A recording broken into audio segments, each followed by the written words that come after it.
as America seems to be heading straight for war with Iran with all this manufactured dissent from mainstream media and conservatives and liberals who are all of a sudden, it's so embarrassing how much of a parody it is of the lead up to the Iraq War.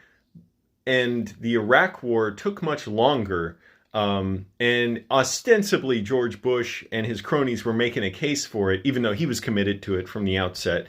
And it was a crime against humanity and the crime of the century, right up there with Israel's genocide of Gaza and Palestine.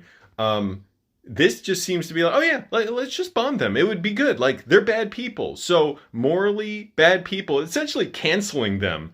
It's amazing how Ted Cruz and all his neoconservative peers whine and moan about cancel culture. Oh, mass murdering people? That's not cancel culture because they don't have apparently a moral position that is acceptable to you. So they're like characters in movies where you kill them and it's just clean and there's no consequences for it.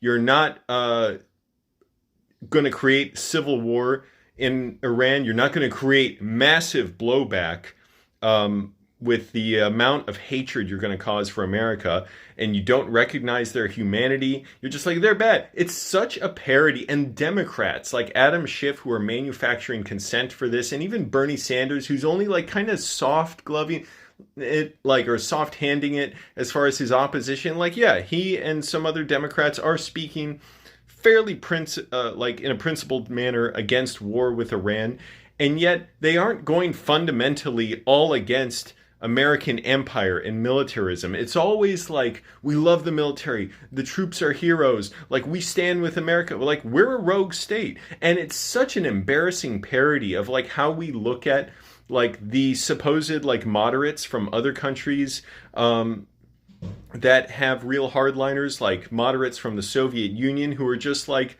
less for mass oppression and less for conquest and empire, or the moderates, you know, in any totalitarian or authoritarian regime.